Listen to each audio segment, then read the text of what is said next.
वो मैया ये नहीं बोली तेरा लाला 1000 साल तक जिए। हम और आप अगर किसी के लाला को आशीर्वाद देते हैं तो क्या कहते हैं, तुम्हारा लाला खुश रहे, तुम्हारा लाला 100 साल तक जिए, यही तो कहते हैं। पर वो मैया आज नजराने से आकर के बोली तेरा लाला 1000 साल तक जी करके हम और हमारे ब्रजवासियों की रक्षा करेगी। समय हुआ आज रोहिणी का महाभागा नंदी गोपाभिनंदिता विचरण दिव्यसा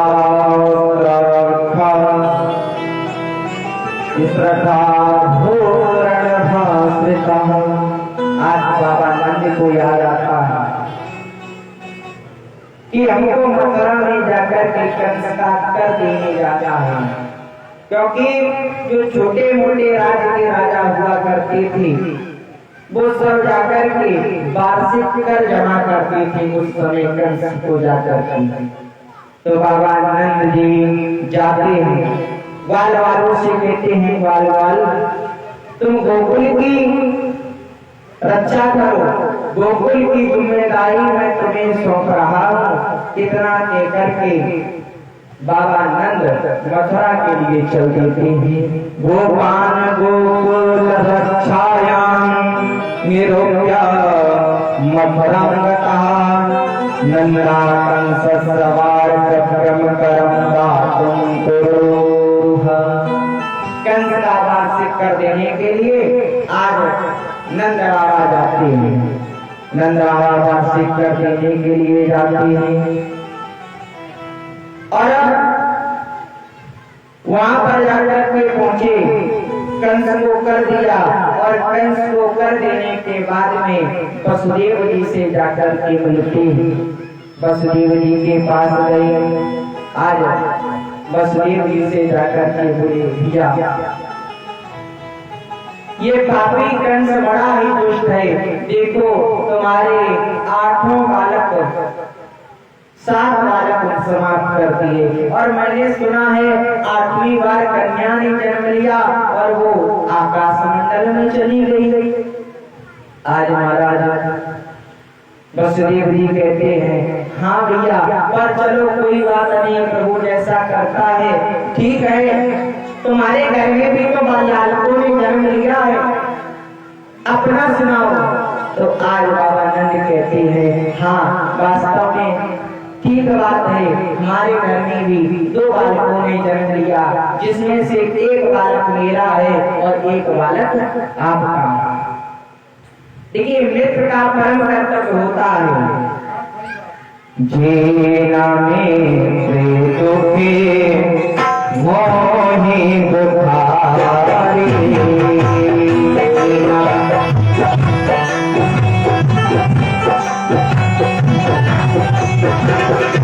जीना में दुखे मोहि दुखारी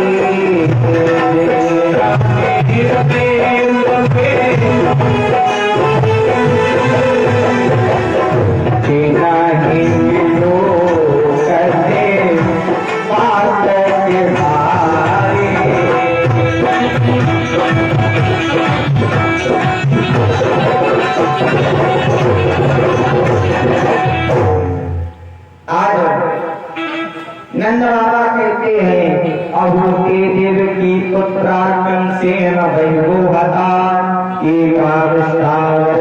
कन्या सापित तुम्हारी बात सही है, 8वीं बार देवकी से एक कन्या ने जन्म लिया जो आकाश मंडल में चली गई। आज देखिए वसुदेव जी ने अपने दुख के विषय में विचार नहीं किया। जरा विचार करिए, कोई व्यक्ति हो और उस व्यक्ति की संतान समाप्त हो जाए और उस व्यक्ति के पास दूसरा व्यक्ति आए और कहे मेरे घर पे लाला ने जन्म लिया, तो जिस व्यक्ति की संतानें समाप्त हो गई, एक नहीं बल्कि 8 पर उस व्यक्ति के ऊपर क्या बीतेगी। पर यहाँ पर वसुदेव जी क्या करते निजे दुख गिरी शरण रजे कर जाना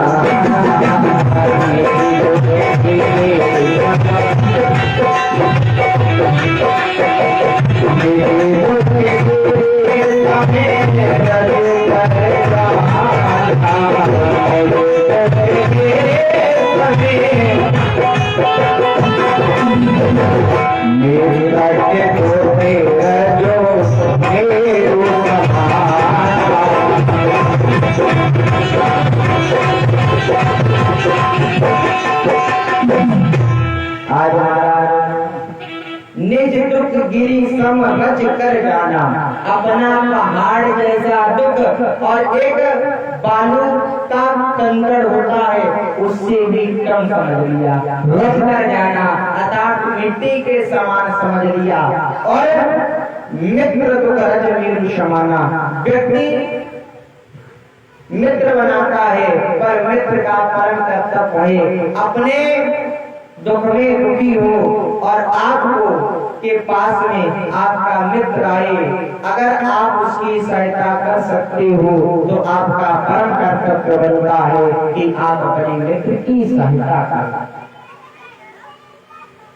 बाबा कहते भी हैं तिन्हें विलोकत पातक हारी, जो महाराज अपने मित्र के दुख से दुखी नहीं होते, अपने मित्र के सुख से सुखी नहीं होते, ऐसे व्यक्ति को देखने में भी पाप लगता है। आज बसदेव जी महाराज ने सारी बात बताई कि नंद जी भैया आप गोकुल में जाओ, क्योंकि नेह स्थित बाहुत्यम सत्यो छायाश्च गोकुले। ये कंस जो है ना, ये डेली प्रतिदिन छोटे छोटे बच्चों को समाप्त करने के लिए अनेकों राक्षसों को भेज रहा है, अनेकों राक्षसों को भेज रहा है। और मैंने ज्योतिष विद्या का थोड़ा बहुत ज्ञान प्राप्त किया है, तो मेरे अंदर से ये आवाज आ रही है कि नंद भैया आप गोकुल में जाओ। आज जैसे ही नंद बाबा ने सुना तो नंद बाबा गोकुल के लिए चल देते हैं। नंदापति बचा सौर्य विचिंत्यन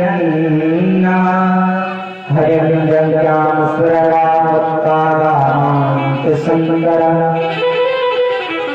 आज रास्ते में नंद बाबा विचार करते हुए जा रहे हैं कि वसुदेव भैया कभी भी झूठ नहीं बोलते, जरूर कुछ ना कुछ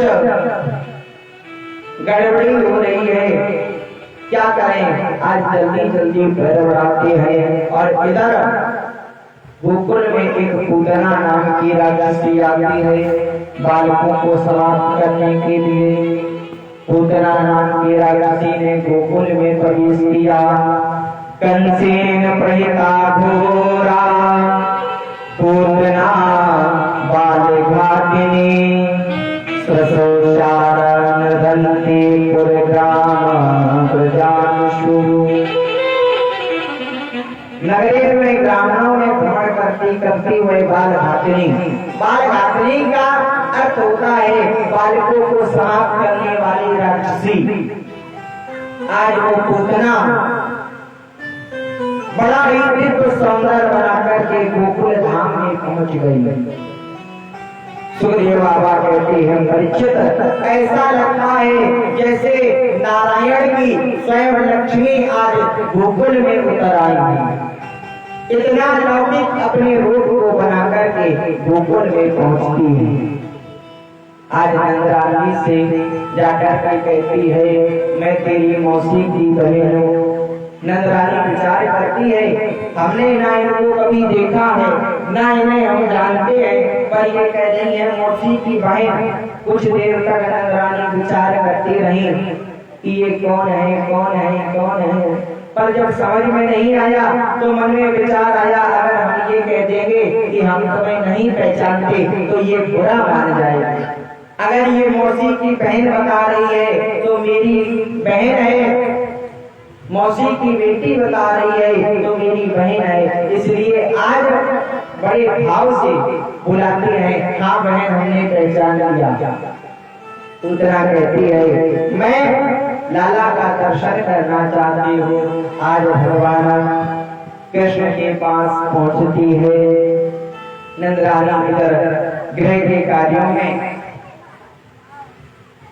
व्यस्त हो जाती है और ये पूतना भगवान के पालने के पास पहुंचती है। ये बुद्धताम बालकमारिका ब्रह्म चराचरात्मा अस्मि देक्षणा। आज जैसे ही भगवान के पालने के पास आई, भगवान तो सब कुछ जानते हैं कि ये पूतना किस उद्देश्य से आई है। भगवान ने तत्क्षण अपने नेत्रों को बंद कर लिया। आज नेत्रों को बंद कर लिया। कुछ विद्वानों का मत है, कुछ लोग कहते हैं भगवान पूतना को देखकर डर गए, पर विचार करिए भगवान क्या पूतना को देख के डर सकते हैं?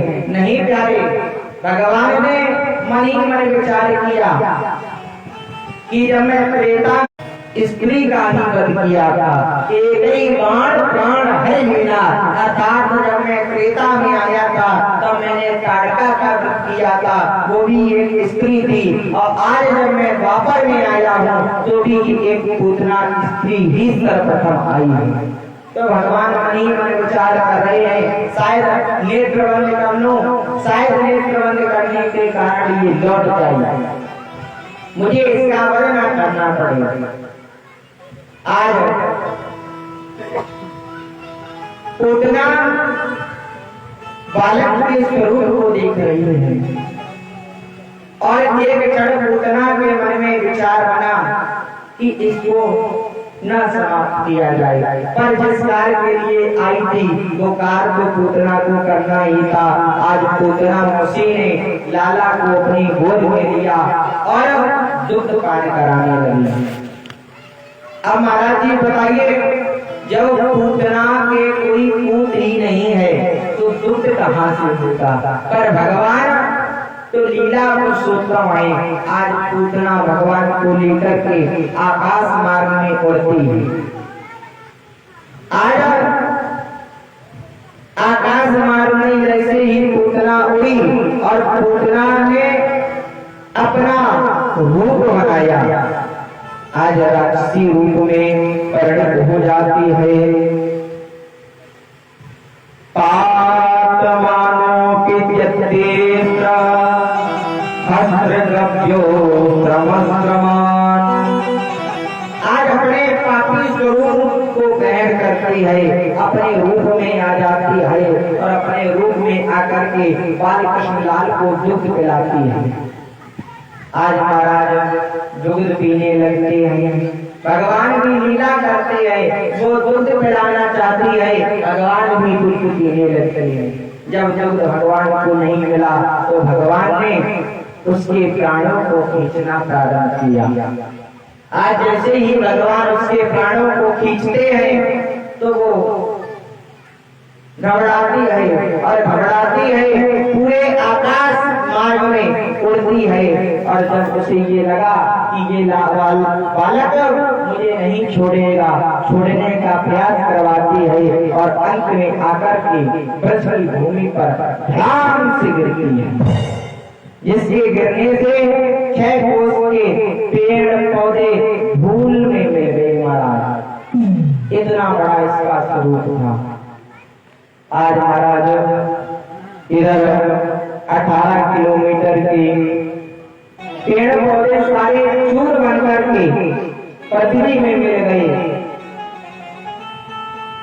आज पालना देखा गया, पालने में नंदरानी ने भगवान को नहीं पाया, अर्थात अपने लाला को नहीं पाया। जब लाला को पालने में नहीं देखा तो आज नंदरानी इधर उधर देखती है, पूरे घर में किसी के पास लाला नहीं थी। आज ब्रज में घूमने के लिए सभी लाला को निकल जाती है। महाराज एक व्यक्ति आया, एक ग्वाला आया, उसने बताया ऐसे ऐसे राक्षसी पड़ी हुई है और उसके ऊपर तेरा लाला खेल रहा है। उधर से नंद बाबा भी आ जाते हैं, लाला को उतार लिया गया और राक्षसी का अंतिम संस्कार किया गया। महाराज, राक्षसी का जब अंतिम संस्कार किया गया, उसके देह में अग्नि दी गई। तो श्री सुखदेव भगवान बोले, राजा परीक्षित, उसके शरीर से सुंदर सुगंधी निकली। आज जैसे ही श्री सुखदेव भगवान ने कहा उसके शरीर से सुंदर सुगंधी निकली, परीक्षित जी ने प्रश्न किया, प्रभु जब कोई सब जलता है, किसी का शरीर जलता है तो उसके शरीर से तो दुर्गंधी निकलती है, पर पूतना के शरीर से सुगंधी क्यों निकली? आज महाराज बताते हैं, कोई कोई दुनिया में इतना खुश नसीब है, दुनिया में ऐसा कहाँ सबका नसीब है, दुनिया में ऐसा कहाँ सबका नसीब है।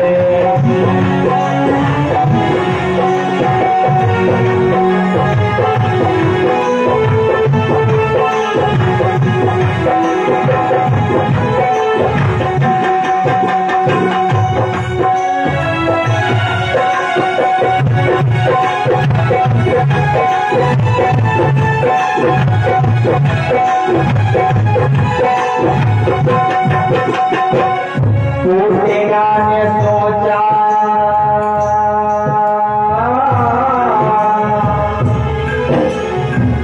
पूतना ने सोचा, सच में रातों पूरी पूतना मरी पूतना पाई वो पूतना। पूतना ने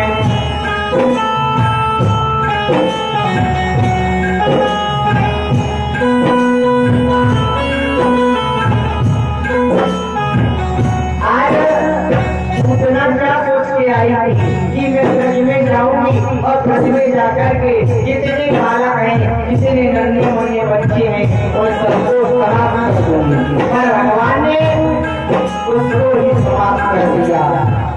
माता की गति पाई,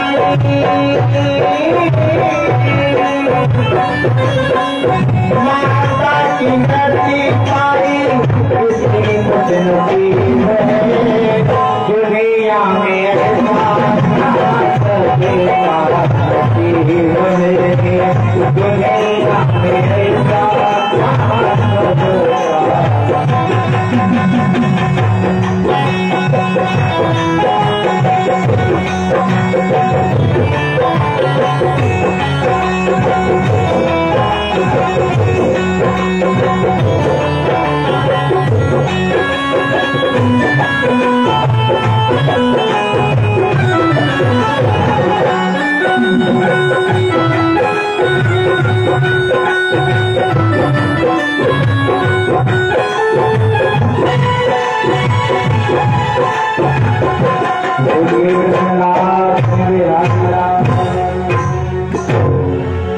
दुनिया में ऐसा कहाँ सबका नसीब है। पूतना भगवान को मारने के लिए आई थी, पर भगवान ने उसको ही समाप्त कर दिया। आज महाराज श्री सुखदेव भगवान बोले, राजा परीक्षित, माता की उपाधि आज भगवान ने उसको दी है, और जो भगवान की माता हो उसके शरीर से तो गंधी मिलेगी, सवाल ही नहीं उठता। राजा परीक्षित, ये जो पूतना थी पिछले जन्म में बलि की पुत्री थी, और जब भगवान बावन को इसने देखा था तो इसके मन में ये विचार आया था, कितना सुंदर बालक है, अगर ये बालक मेरा होता तो तिल फूल अपनाती और इसको अपना पेय पान कराती, अर्थात दुग्ध पान कराती। भगवान ने 3 पग पृथ्वी का संकल्प लिया और संकल्प लेने के बाद में जब तीसरा पग पूर्ण करने के लिए बलि को बांध लिया तो इसके मन में ये विचार आया कि अगर ऐसा पुत्र मेरा होता तो उसको जहर डाल विष मिला करके तो पिला देती है और उसको समाप्त कर देती। भगवान ने मन में विचार किया, चलो तुम्हारी दोनों मनोकामनाओं की पूर्ति में करूंगा आकर के। तो वही बलि की पुत्री रत्नावली, जिसको कहीं कहीं रत्नवाला भी कहा गया है, वही पूतना बन करके आती है और भगवान के हाथों से उसका उद्धार हो जाता है। ये बात हरिलाल की